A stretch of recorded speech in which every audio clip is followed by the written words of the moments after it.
tes ya tahun depannya. Mudah-mudahan tolong doain ya biar menang. Ya Allah, doanya nih tamat. Dikira kalau menang teh bakal jadi kebaikan bagi dirinya. Bisa aja sih, tapi ya mengingat dulu balik lagi ke Umar ya. Ketika Umar bin Khattab radhiyallahu anhu kan akhirnya ditikam sedang sholat. Ketika sedang sholat beliau ditikam oleh orang Majusi, Abu Lu'lu'ah atau Fayrus disebutnya ya. Ketika ditusuk dengan pisau beracun, lalu kan beliau menunjuk Abdurrahman bin Auf radhiyallahu anhu untuk menggantikan beliau mengimami. Akhirnya kan digantikan oleh Abdurrahman. Dan ketika akhirnya Umar bin Khattab radhiyallahu anhu wafat, maka masyarakat menentukan kan para sahabat siapa yang menggantikan beliau. Ada yang berpendapat dulu Rasulullah satu-satunya orang yang pernah menggantikan beliau sholat mengimami hanya Abu Bakar. Makanya Abu Bakar jadi khalifah pertama. Lalu tadi Umar lagi sholat minta Abdurrahman untuk memimpin. Bagaimana kalau Abdurrahman saja? Jadi sebelum ke Utsman ada pilihan ke Abdurrahman. Apa komentar Abdurrahman? Inna lillahi wa inna ilaihi raji'un. Tusukkan saja pisau itu ke leherku daripada aku yang menjadi pemimpin. Takut tuh mah zaman itu mah jadi pemimpin. Zaman sekarang mah paciur rebutan nih. Visi misi nggak tahu. Ya, kumaha ke. Ya ini masya Allah ya. Semoga Allah berikan bimbingan petunjuk. Tapi di zaman itu masya Allah memang. Iya, kepemimpinan itu bukan berarti tidak boleh. Itu bisa jadi alat yang baik. Mumpung jadi pemimpin bisa bikin peraturan dong. Contoh, punya tempat kerjaan sebagai bos, sebagai direktur. Siapapun yang kerja di sini gajinya saya potong 2,5% tiap bulan untuk zakat. Dan tiap pagi harus sholat duha. Kalau nggak suka dengan aturan tersebut silakan bisa cari perusahaan lain. Enak, mumpung jadi pemanasan. Coba kalau karyawan yang ngomong, bro, gaji lu potong dong 2,5%. Siapa lu?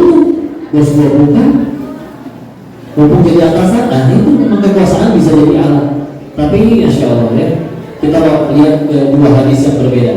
Ada hadis yang masyhur diriwayatkan Imam Muslim dari Abu Hurairah tentang 7 orang yang mendapat naungan dari Allah di saat hari itu tidak ada lagi yang bisa menaungi. Dari 7 tersebut apa nomor satunya? Al-Imam Adil, imam yang adil, pemimpin yang adil. Nomor 1 dari 7 ya.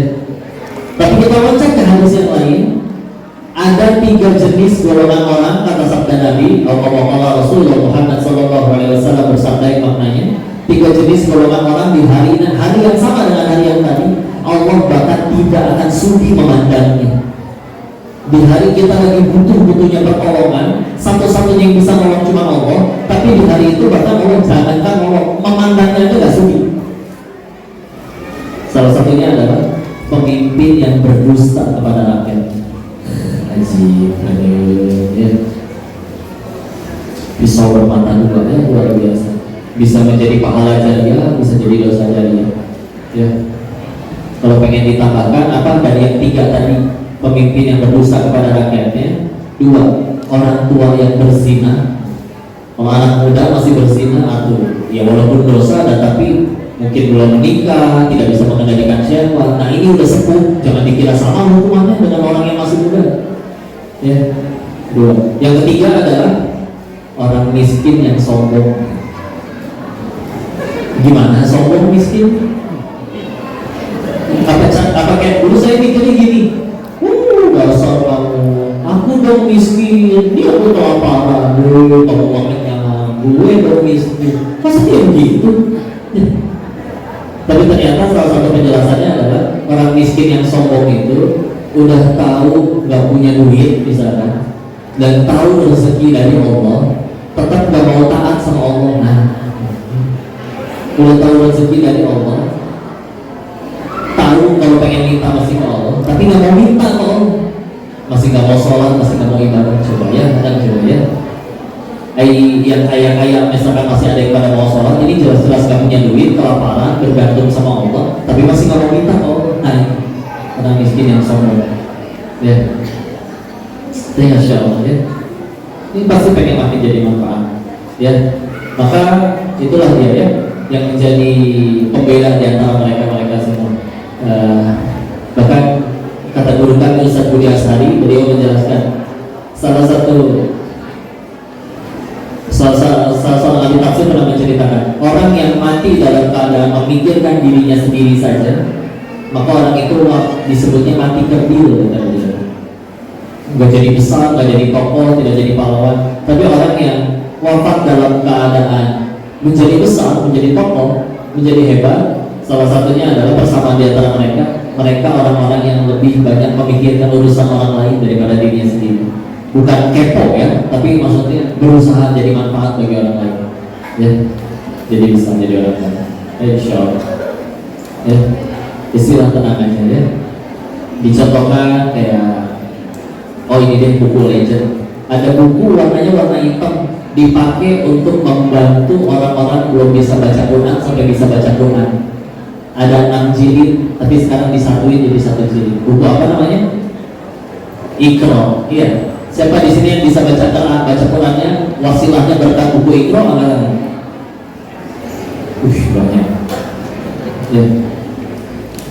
Salah satu adab dalam membaca kita pasti tahu siapa nama penulisnya. Siapa nama penulis buku Iqra? Ada fotonya tuh Pak di belakangnya, lagi megang tongkat.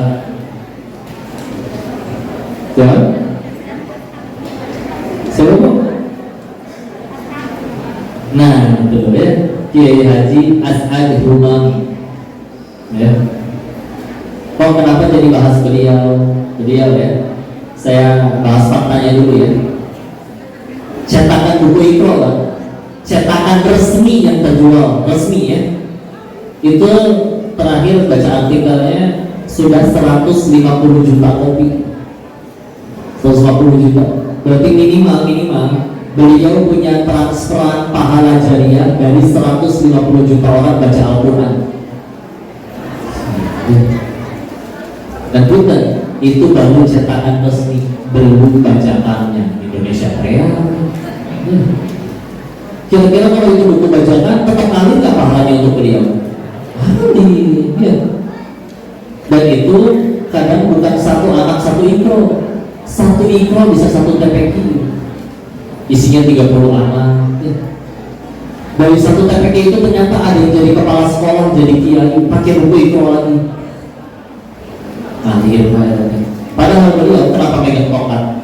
Karena dari umur 18 tahun Pak Kiai sudah nggak bisa berjalan lagi, harus di kursi roda ya.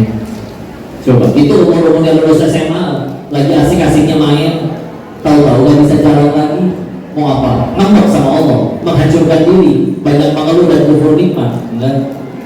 Beliau disampaikan kiai, tapi belum pernah mendengar riwayat bahwa beliau adalah seorang ahli tafsir atau seorang ahli hadis. Enggak. Terus sampai beliau menguasai berhijaiyah Al-Quran udah, itu yang diajarin. Tapi ketika niatnya lillahi ta'ala, zaman itu belum ada royalti, belum ada endorsan, belum ada follower media sosial, jadi mengalir, Masya Allah ya. Masya Allah ya, manfaat Masya Allah. Kalau nggak karena cinta kepada Allah, tidak mungkin Allah agungkan, Allah besarkan amalan tersebut ya.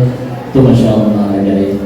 Nah Masya Allah juga kita terima apapun yang sudah, karena yakin ketika kita bicara tentang mahabaini Allah, dan semua yang terjadi dalam hidup kita tuh gak mungkin karena Allah pengen sengaja sulit kepada kita. Alangkah tidak masuk akal, kita udah nurut sama Allah, Allah malah jadi jahat sama kita. Terima ya Tuhan. Bu, siap terima takdir ya. Karena kalau tidak menerima berat ya.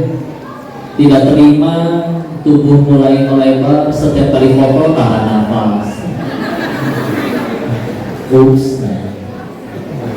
Minta lagi ke yang foto, tolong fotonya jangan berlutut, gimana caranya? Itu fotonya udah begini, tinggal pencet tombol ya. Mau nyamping mau gimana, berhasil kelihatan langsing, dilihat fotonya wajahnya biru ya. Kekurangan oksigen sampai menciptakan benda yang namanya korset wanita untuk bisa terlihat langsing ya. Bu, saya pengen tanya, boleh Bu? Kenapa kalau ibu teh kalau foto suka diulang-ulang? Kan sama wajahnya gak berubah Bu.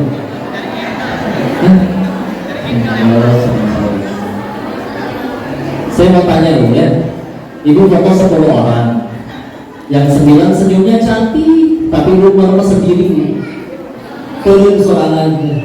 Pengen diulang gak fotonya? Ya. Yang lain gak cantik bukan, gak peduli.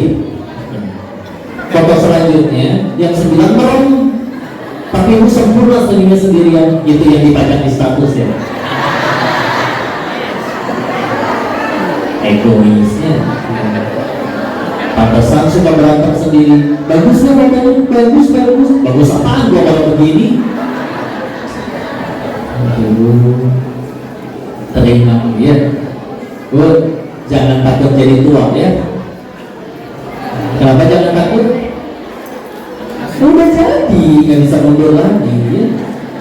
Tidak perlu sibuk-sibuk menjelaskan. Si Koko mah nggak tahu. Waktu ibu muda pakai seragam SMA lucu loh. Iya, percaya. Ibu pengen tambah lucu loh. Ibu pakai lagi seragam SMA-nya sekarang. Datang ke kajian. Heboh si bapak. Insya Allah. Dalam terima aja, tenang aja, nikmat dalam. Udah diaturin, ya. Dan makin banyak usia juga sebetulnya makin banyak waktu untuk beramal. Mudah-mudahan. Kalau pengen nyesal ya nyesal ketika tidak dipakai beramal. Dan Allah sudah sediakan, ya. Nih Bu, ini lengkap nih Bu ya. Hitung jarak saya menuju buah-buahan dan air ini ya. 1, 2, 3 jengkal. Sekarang hitung jarak buah-buahan ini dari pohonnya sampai ke piring ini. Lebih jauh mana? Lebih jauh dari pohon atau dari saya? Apalagi jarak air ini dari gunung sampai ke sini, berapa kilo tadi? Tapi nyampe di sini. Gratis? Gratis?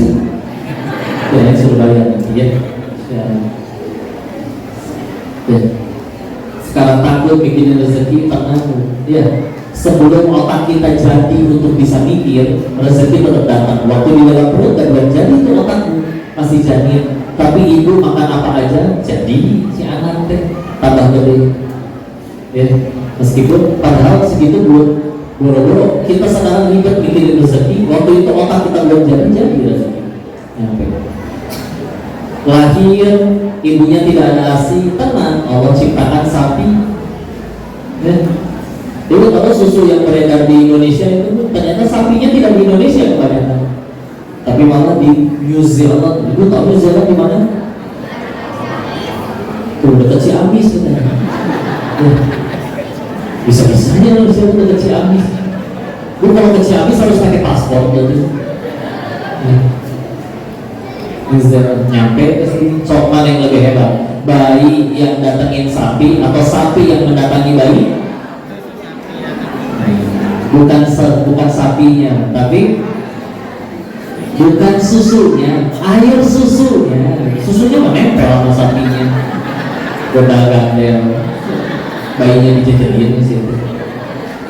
Punten ya, digocek sedikit biar ibu-ibu tidak tegang. Ya. Nah, tadi sudah mulai ngorong karena bakal foto sibuk nahan nafas nanti ya. Insya Allah. Dalam tangan Allah aturin ya, jangan khawatir. Sudah Allah aturkan, tidak akan berkurang kalau sudah Allah aturkan. Salah satu alasan kita masih hidup hingga detik ini kan salah satunya adalah karena rezeki yang sudah Allah tentukan waktu kita masih di alam rahim itu tidak akan boleh mati diri ini sebelum rezeki tersebut kita terima sepenuhnya. Ingat hadis yang dari Abdullah bin Mas'ud di kitab hadis Arba'in nomor 4 yang ceritakan di hadis yang cukup panjang. Al-Qamaqala Rasulullah Muhammad SAW bersabda yang maknanya di dalam perut ibu itu 40 hari sebagai nutfah, 40 hari kemudian sebagai alaqah, 40 hari kemudian sebagai mudghah ya, dari setetes air mani menjadi segumpal darah menjadi segumpal daging. 40 120 hari dibagi 30 hari 4 bulan ya, baru ditiupkan ruh. Termasuk apa yang yang ditentukan? Rezekinya ditentukan. Jadi sudah ditentukan ini manusia terlahir, dari lahir sampai meninggalnya punya rezeki berapa banyak sudah Allah tentukan. Ya. Enggak akan dinikmati sebelum rezeki itu kita terima. Di sini kemarin ketemu sama AA di BSD. Beliau cerita di kajian dari ulama terdahulu, bercerita ada orang jatuh ke dalam sumur, kecemplung, minta tolong kan. Ada orang lewat, turunin timbanya, naik, ditarik. Udah diajak menenangkan diri dulu di bawah. Dikasihlah segelas susu biar tenang. Begitu selesai tenangkan cerita, ditanya dong, bapak kenapa bisa jatuh? Akhirnya dijawab, saya juga nggak tahu ya. Beliau praktekin, saya tadi cuma berdiri di sini nih, terus jatuh lagi. Tapi jatuh yang kedua meninggal. Ya.